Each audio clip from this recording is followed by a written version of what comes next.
नंदुरबार जिल्ह्यात काल आलेल्या अवकाळी पावसामुळे मोठ्या प्रमाणावरती शेती पिकाचे नुकसान झालेले आहे। सर्वाधिक नुकसान जे आहे ते शहादा तालुक्यात झालेले आहे आणि आपण पाहू शकतो काल जो अवकाळी पाऊस आला तर त्या अवकाळी पावसामुळे मोठ्या प्रमाणावरती केळी असेल, पपई असेल या पिकांचे नुकसान झालेले आहे।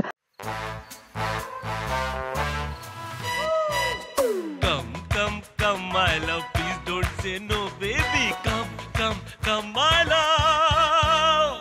वी-गार्ड के air coolers extra large cooling pads के साथ जो अच्छों को ठंडा करे। V-Guard air coolers, long lasting cooling. या आपण केळीच्या बागात आहे, पूर्णतः उद्ध्वस्त जे बाग आहे केळीची ही होताना दिसून येत आहे।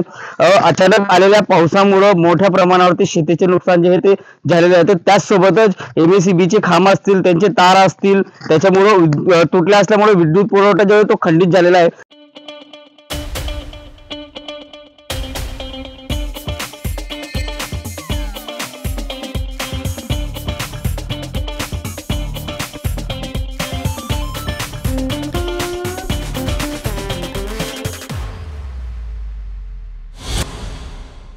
तर दुसरीकडे शाळा देखील पडझड जी आहे, शाळेची देखील पडझड झालेली आहे। सायंकाळीच्या वेळेस अचानक आलेल्या अवकाळी पावसामुळे विद्यार्थी नव्हते, त्यामुळे कुठेतरी मोठी घटना जी आहे ती टळलेली असं म्हणता येणार आहे।